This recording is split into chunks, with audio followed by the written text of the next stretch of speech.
This little boy is referred to as Sam in case studies. A year and a half before he was born, his grandfather died. When he was about 18 months old, his dad was changing his diaper one day, and Sam looked up at him and said, "When I was your age, I used to change your diaper." Since 1996, Dr. Jim Tucker, a psychiatrist at the University of Virginia, has been gathering case studies of past life recognition in children that could prove that a soul returns to Earth in another body. We've now got 2,500 cases in our files from all over the world. Many people believe in some form of reincarnation. The concept dates back to 800 BC and the Hindu Upanishads. Beginning in India, the belief that some essential part of ourselves may return after death to a new body is now being examined by some scientists as another way to prove the survival of consciousness. Can the study of past life recollections support this theory? The answer may lie within young children's memories. Very young children, usually between the age of 2 or 3, who start reporting that they have memories from having had a past life. Some of them talk about being deceased relatives, but others will talk about being strangers in other locations. And if they give enough details, like the name of the other location, people have often gone there and found that, in fact, someone had died in the recent past whose life matches the details that the children gave. The late psychiatrist Dr. Ian Stevenson advanced the field of reincarnation research in the 1960s, interviewing over 3,000 people who claimed to have past life memories. 2/3 of them said that in a previous life they died from unusual causes. He focused on 25 cases in India and realized that young children talking about past lives was much more common than anyone had known. Dr. Stevenson created categories to screen for cases worthy of further study. His colleague, Jim Tucker, still uses this method. The criteria we use to decide whether to register a case would include 2 of the following characteristics: a prediction of rebirth, an announcing dream, a birthmark or birth defect that seems related to the previous life, statements of memories about the previous life, behaviors that seem related, and then also recognitions of people or places from that life. Sam's story is an example of how a small child may express what some believe are memories of a previous life. When Sam was 4 and a half, his grandmother died, and his father went out to take care of her belongings. When he came back, he brought a group of family photos, which before that, Sam's family had not had any of his father's family photos in the house. One night, Sam's mom had them spread out on the coffee table looking at them. When Sam came over and started pointing to pictures of his grandfather. Mommy, where did these come from? Those are pictures Daddy brought back from Grandma's funeral. That's my car. You see that picture? It turned out that that was the grandfather's first new car, and one that he was very attached to. His parents had had no belief in reincarnation. In fact, his mother was the daughter of a Southern Baptist minister. Sammy, come talk to Mommy for a minute. It's just a coincidence. Sam's mother became intrigued by her son's statements. She started testing him with questions about his grandfather.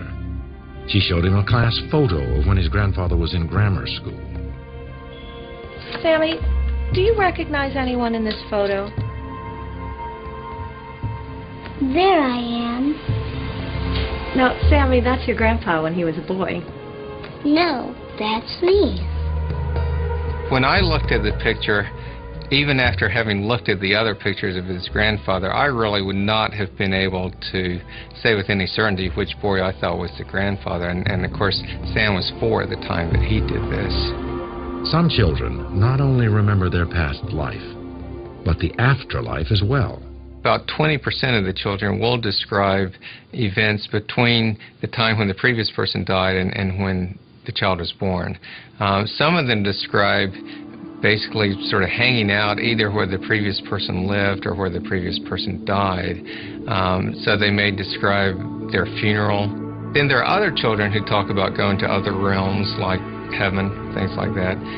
Some of them will talk about seeing other beings there or talking with God. I died and shot up to heaven. God gave me a ticket that let me come back down to earth. This is not part of our everyday experience to have people talking about past lives. If the children are able to describe memories that then turn out to be accurate for somebody who lived and died in the past, then this suggests that memories or something connected with memories can carry over possibly after the death of the body. I've had a number of friends and acquaintances who have said that their children, when they were 2 or 3, would make one sort of unusual statement.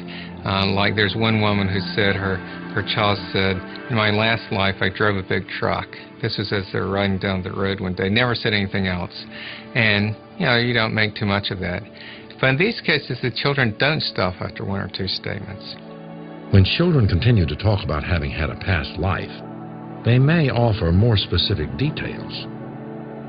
Do you remember your family? Some people turned my sister into a fish. Who turned her into a fish? Some bad guys. She died.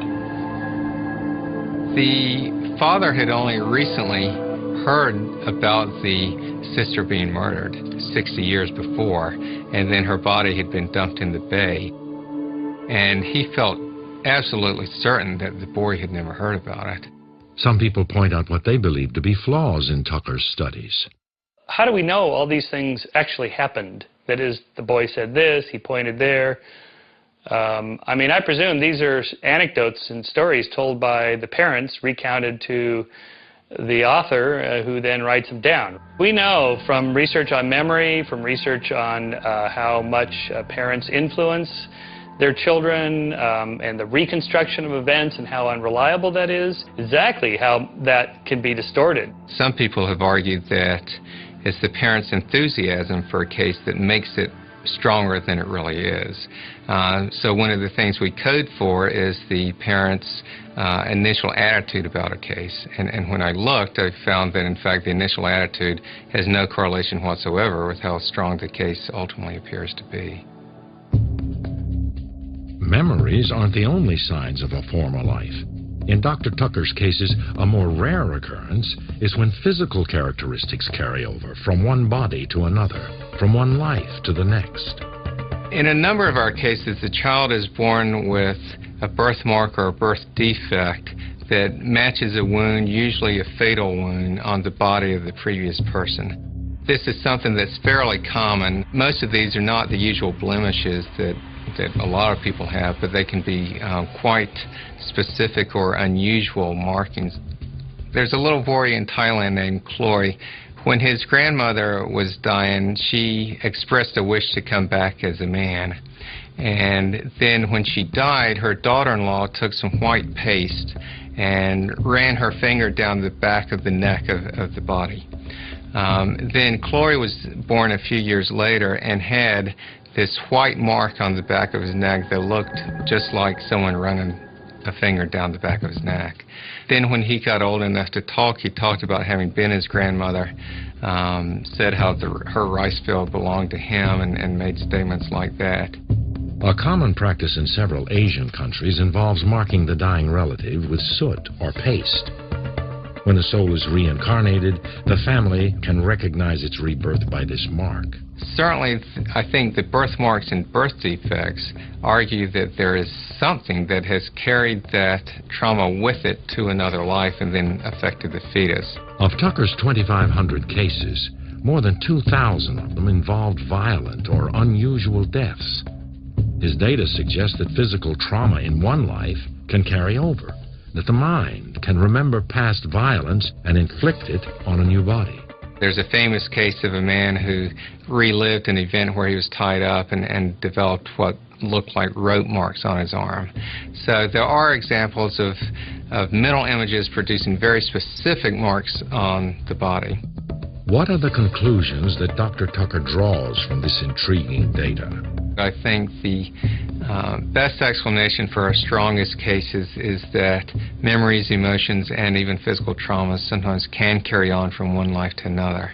The explanation for how this carryover occurs largely remains to be elucidated, but in general terms, the idea is that consciousness is not purely a creation of the brain, so consciousness could be considered a separate entity from the physical brain and then could continue on in another life.